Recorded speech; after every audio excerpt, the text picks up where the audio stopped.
저는 이제 어렸을 때 이제 요리를 많이 배웠고 프랜차이즈 사업도 했었고요. 그래요? 네, 그래서 전반적으로 이제 프랜차이즈 사업이 어떻게 돌아가는지 정도는 저는 알고 있어요. 아직까지는. 현재는 지금 프랜차이즈를 한 8년 정도 하다가 지금은 아예 다른 일을 하고 있는데 배관을 배우고 있어요. 네네. 네, 사장님께서 아시는 그 배관 말고 반도체 배관. 돈은 괜찮은데 이게 이제 물론 지금 이제 배우려는 일도 몸을 많이 쓰지만 지금 하려는 일이 사실 좀 위험해요. 돈을 많이 주는 건 괜찮은데 이 일을 하다가 내가 다칠 수도 있겠구나.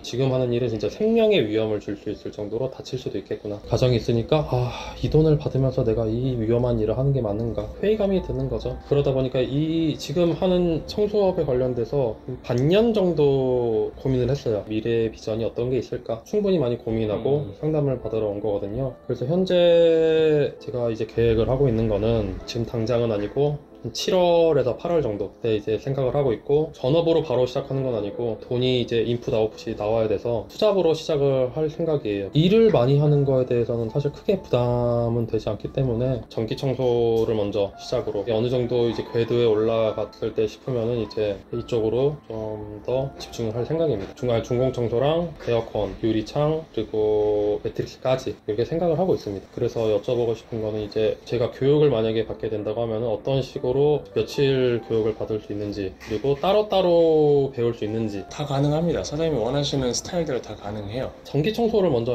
한다고 말씀드렸는데, 저는 사실 입주 청소는 그렇게 안 하고 싶긴 한데, 저는 입주 청소를 배워야지 다른 공정들을 다 이해할 수 있다고는 생각을 하거든요. 거기에 모든 게 다 집약되어 있다고 생각을 하기 때문에. 근데 사실 겁이 나요. 제가 이게 하면서 인풋을 이만큼 했는데 아웃풋이 이만큼 나올까. 기존에 프랜차이즈 하던 것도 아웃풋이 그렇게 잘 안 나오는 사업이었기 때문에 제가 이제 가족을 지키면서 이걸 하는 게 할 수 있을까. 한 달에 얼마 정도가 생활비가 있어야 그게 유지가 최소 350에서 400? 지금은 그런데 와이프가 복직을 하면 한 300, 350 정도 되겠죠? 그럼 사실은 당장 배관일을 그만두고 하셔도 사실 뭐 크게 무리는 없는데, 왜냐면은 부업으로 접근을 하는데 너무 신중하게 접근을 하시는 것 같아가지고 그렇게 신중하게 생각을 하실 필요가 없는데, 왜냐면 너무 머리형으로 생각을 많이 하고 복잡하게 생각을 하다 보면은 한도 끝도 없어요. 그렇죠. 이거는 결과치가 안 나오는 게 아니라 사장님 말씀하신 대로 인풋이 나왔으면 아웃풋이 생기고 뭔가 이런 부분들이 내가 노력한 만큼 받을 수 있을까? 이런 생각 자체에 대한 고민과 걱정은 되지만, 이거는 사실상 우리들이 봤을 때는 내가 노력한 만큼 정확하게 돌아오는 이 시스템은 청소 시스템밖에 없어요. 거기서 100의 노력을 했는데 100이 안 왔어. 다른 데에서는 100일 노력했는데 4, 50밖에 안 와. 이거는 100을 노력하면 100이 와요.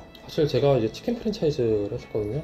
거기서는 그만큼 인풋 한다고 해도 물론 본사의 시스템 문제가 분명히 있겠지만 아웃풋이 그렇게 많이 나오는 게 아니었거든요. 누가 봐도 생각적으로 상식적으로 봐도 치킨집이랑 빵집이나 이런 것은 누가 생각을 해도 사실은 일단 어렵겠다 진짜요. 말리는 사람들이 더 많을 정도고 치킨집이 워낙에 많다 보니까 뭐 저는 잘 모르겠지만은 어쨌든 그런 부분들이 좀 강력하게 일어나는 게 그런 쪽 분야이다 보니까 노력하는 시간은 정해져 있잖아요. 내가 할 수 있는 포지션이 정해져 있어요. 그거는 왜 내가 여기서 매장에서 벗어날 수가 없고 매장에서 할 수 있는 액션은 그것도 한정적이고, 그렇기 때문에 당연히 내가 노력한 거 대비 그거에 맞게끔 보상은 따르지가 않죠. 그나마 그냥 조금이라도 들어오고 내가 여기서 이걸 그만두고 다른 거 하느니 그냥 이거라도 나오니까 그냥 버티는 거죠. 근데 청소는 그런 게 아니에요. 내가 500을 벌고 싶으면 500 노력하는 거에 대한 방법을 알고 하면 돼요. 1000을 벌고 싶어요? 1000만 원 벌 수 있는 플랜을 짜줄 테니까 그거대로 한번 해보십시오 라고 하면 돼요. 이거는 진리예요. 청소업을 통해서 얻어갈 수 있는 이 수익은 내 노력과 정확하게 비례합니다. 그래서 메리트가 있는 거예요. 내가 500에 노력을 했는데 100만 원밖에 못 벌었다. 그럼 우리들은 그거에 대한 피드백을 정확하게 해줄 수가 있는 게 장점인 거예요.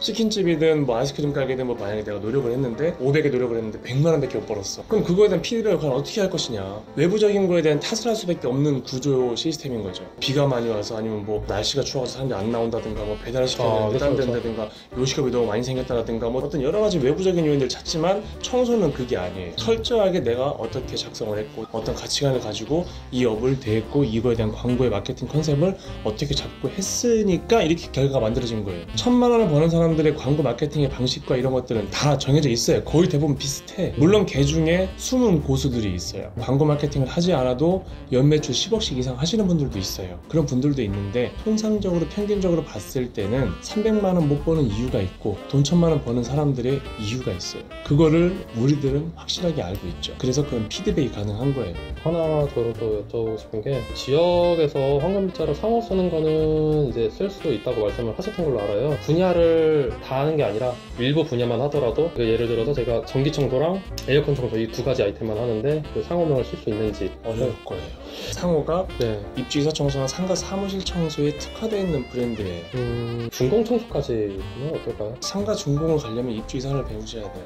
입주가 돼야 준공이 따라오고, 네. 준공이 돼야 입주가 따라가는 약간 비슷한 느낌인데, 여기서 입주를 빼고 준공만 간다, 입주를 빼고 전기관리 간다, 약간 반대로 가는 거예요. 맞바람을 맞으면서 뭔가 이렇게 가려고 네네. 하는, 이렇게 애쓰는 것 같은 느낌이에요. 바람을 타고 그냥 가면 되는데. 대표님께서 보시기에는 메인 잡을 두고 부업으로 전기 청소를 하는 거를 그렇게 사실 좋게는 안 보고. 메인으로는 전기관리를 할 수가 없죠. 네. 보통 사람들이 메인 시간대가 9시 전에 해주세요라고 나오고, 네. 보통 평일에 다 요구를 하시는데, 네. 일을 하셔야 될 텐데 메인 시간을 놓치고 부업으로만 해가지고 한다? 밤에 새벽에는 그렇죠. 좀 힘들까요? 안 그래도 위험한 일이기도 할 텐데, 네. 잠을 안 자고 새벽에 전기관리를 하고 가겠다? 여기서 일하는 거에 대한 누적에 대한 피로도와 위험성은 제가 볼 때는 500% 1000% 올라갈 거예요. 일 난이도가 낮은 대로 옮기는 거거든요. 제 개인적으로 봤을 때는 사실 이야기 오래 안 하고 그렇게 하시면 됩니다. 제가 도와드릴게요. 항상 그냥 교육해주면 되는데, 그렇죠. 그냥 사람들의 삶을 봤을 때, 청소를 하려고 하는 사람들이 봤을 때 이런 거에 대한 카운셀링이, 나는 좀 이게 저의 오지랖일 수는 있는데, 그냥 그런 것들을 좀 이렇게 인식을 시켜드리고 뭔가 그런 부분들을 이야기를 해주고 싶더라고요. 이게. 네. 그 본업을 하면서 전기관리 쪽 일을 해서 간다? 아직 쉽지 않습니다. 머릿속에서 그려지지가 않아요. 너무나 힘든 일을 하고 있는 느낌이에요. 제가 볼 때는 최적화된 것은 침대 매트리스를 가는 게 부업으로 갖고 가기에는 제일 적합한 아이템이라 생각해요. 저는 사실 전기 청소를 생각을 하고 있었거든요. 그럼 한번 해보셔도 되는데, 네. 제가 볼 때는 전기관리 청소를 하고 입주 청소나 준공 청소를 하기에는 네. 심리적으로나 육체적으로나 힘들다. 어떻게 보면 버스 운전하는 사람이 네. 경차를 운전할 때는 너무나 쉬워. 근데 경차 운전하는 사람한테 갑자기 버스나 이런 거 트럭을 줘버리면은 너무나 맞아. 빡세겠죠. 네. 약간 그런 느낌이에요. 그러니까 처음에 만약에 입주이사나 준공 청소를 배우면 네. 전기관리는 그냥 따라오는 거예요. 에어컨이랑 그런 매트리스는 혹시 매트리스는 교육은 무료 교육이고, 네. 교육기간은 하루. 왜냐면 장비를 가지고 하는 거기 때문에 장비 사용 방법에 대해서 이해를 시켜드리면 끝나는 거예요. 에어컨은 기술적인 것을 습득을 해야 되기 때문에 열흘 정도 배우셔야 되고, 에어컨 같은 경우에는 이제 계속 발전을 하잖아요. 추후에 그 신모델들 나왔을 때 이제 추가 교육이라든지 그런 부분이 있을까요? 당연히 있는데 이렇게 네. 생각하시면 돼요. 자동차가 만약에 구형 모델이 나와가지고 페이스리프트에서 신형이 나왔어요. 그렇다고 해서 운전 못하는 거 아니죠. 네네네. 스위치 버튼만 조금 바뀌거나. 에어컨도 똑같아요. 에어컨의 기본적인 구조는 바뀌지 않아요. 단 형태가 조금 바뀌겠죠. 케이스의 어떤 이 볼트 조합이 어디에 있는지, 내려서 뺐던 거를 위로 올려서 빼야 된다든지 뭔가 이런 부분들만 바뀌는 거지. 그렇기 때문에 그냥 신형이 나와도 이 모델이었는데 그럼 볼트가 여기 있었는데 여기 없네? 그럼 여기 있나? 내려서 하니까 이거였네. 이렇게 되는 거예요. 근데 이제 현장 가서 변수가 있을 때 모르는 거 있으면 저희한테 영상통화를 해갖고 많이들 물어보세요. 하루짜리 교육은 묶어서 그냥 하루에 다 받을 수도 있겠네요. 그렇죠. 부업으로 갖고 가려면은 매트리스나 유리창이나 이제 이런 부분들, 전기관리 청소는 제가 볼 때는 사장님이 힘들어 할 것 같고, 배운다라고 하면 알려드릴 수 있지만 유리창이나 매트리스나 거기에 전기관리가 하나 들어간다고 하면 모를까. 사실 매트리스도 생각은 했었는데 이게 투여 예측이 잘 안 돼서. 제일 넘쳐나는 게 매트리스예요. 아, 그래요? 매트리스 하면은 이제 뭐 소파 같은 것도 다 따라오겠네요. 네, 그러면. 카페트도 따라가고. 관리견 키우시는 분들이 워낙에 많다 보니까 술 자체는 굉장히 넘쳐나는 게 매트리스고, 퍼포먼스가 워낙에 좋아서 소개권이나 이런 것들이 발생되는 게 가장 강력한 게 매트리스예요. 이제 일상적으로 그냥 네. 매트리스하고 카페트하고 소파만 청소가 될 거라고 생각하시면 안 되고, 네. 가장 강력한 무기가 뭐냐면 룸케어예요. 룸케어. 피부 가려운 네, 일도 많이 아토피 같은 있고, 것들. 네. 비염 달고 사는 아이들도 많잖아요. 에어건으로 집안 전체에 있는 먼지를 다 일으켜요. 농장 사이, 뭐 밑에, 침대 밑에, 뭐 아니면 커튼 블라인드 거기에 막 먼지들 싹 에어로 싹 불어요. 책꽂이 사이에 먼지도 많잖아요. 그런 걸 에어로 싹 불면은 어때요? 상상만 해도 막 진짜 그 네. 먼지 어떡해.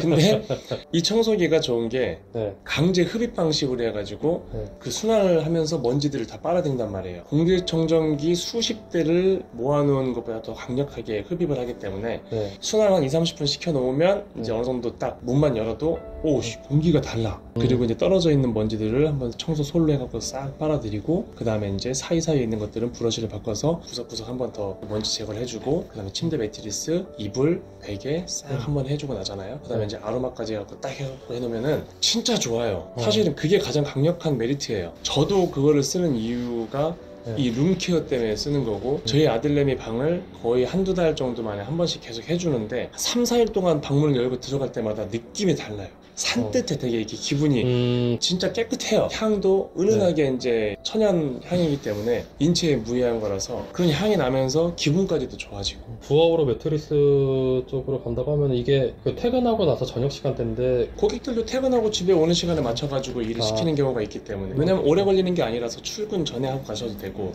그거 할 때 저희가 드는 소모품 비용이 있나요? 아로마 오일 오일? 하나 끝. 어차피 자녀분도 있으시니까 그걸로 하면서 우리 집 것도 하고 주변에 친구 지인들 것도 주말에 한 번씩 가서 해주고, 그리고 소개해달라고 하고, 이게 좀 편한 아이템이 그거예요. 소개해달라고 해서 SNS 올려달라고 하고 무료로 해주고, 또 주변에 SNS 하시는 분이 있으면은 소개해달라고 해서 또 가면서 홍보하고, 그러다 보면은 어느 정도 포트폴리오가 계속 쌓이면서 홍보가 자연적으로 돼요. 그러면은 유료로 이제 일을 시키는 사람들이 늘어나고, 실질적으로 이제 본인들이 느꼈던 돈 주고 시키니까 그거에 대한 후기도 본인들이 알아서 작성을 할 것이고, 왜냐면 퍼포먼스가 워낙에 좋기 때문에. 그렇게 해서 이제 키워나가는 게 가장 첫 번째로 일단 제일 편해요. 왜냐면 유료 광고를 때려버리거나 이런 데는 맘카페나 이런 데 들어가는 것은 고객들이 일단은 눈높이가 굉장히 높아요. 그래서 저는 어느 정도 내공이 쌓이기 전까지는 나중에 그런 고객들을 상대할 수 있을 내공이 생겼을 때 그럴 때 하시는 게 낫지 않을까. 생각보다 되게 괜찮아 보이네요. 이 아이템이 괜찮아요. 교육받고 가시면은 그 장비로 가지고 교육을 해서 세팅해서 딱 보내드리거든요. 사장님 가실 때 갖고 가시는 건데 가셔가지고 집에 거 한번 해보시면 네이버 블로그 알고리즘이 계속 바뀌잖아요, 계속 사실. 바뀌죠. 그거 대응도 같이 계속 바뀌는데 기본적인 틀은 바뀌지 않아요. 지속적으로 써주는 거, 그 다음에 거기에 맞는 아이템을 계속해서 올리는 거, 그 다음에 뭐 사진 기본적으로 몇 장 들어가고 글자 수는 몇 자 정도 써주는 게 좋고, 그런 건데 실질적으로 보면은 내가 얼마나 그냥 이 정보성에 대한 전달력을 주느냐 싸움인 것 같아요. 왜 영상도 넣는 이유가 체류 시간을 길게 하기 위해서 영상 첨부를 하는 거기도 한데 아무튼 그런 부분들 여러 가지가 있죠. 지금 말씀하시는 걸로 봐서는 매트리스가 가장 제가 볼 때는 사장님이 부업적으로 접근을 하고 그 업에 대한 부분들에 대한 위험성이나 노동력 대비했을 때 전기관리보다는 매트리스가 낫다는 얘기를 드리는 거죠.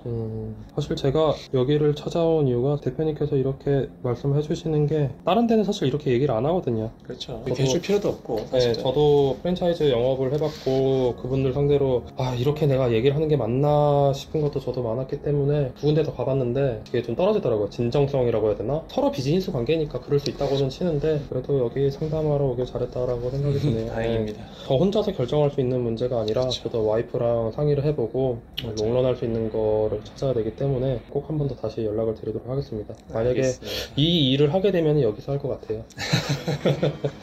만약에 뭐 다시 인연이 되면은 성심성의껏 그렇게 해드릴 테니까. 너무 좋은 기회 고맙습니다. 안녕하세요. 하려고 하는 사람들이 봤을 때 이런 거에 대한 카운셀링이 나는 좀 저의 오지랖일 수는 있는데 그냥 그런 것들을 좀 이렇게 인식을 시켜드리고 뭔가 그런 부분들을 이야기를 해주고 싶더라고요. 이게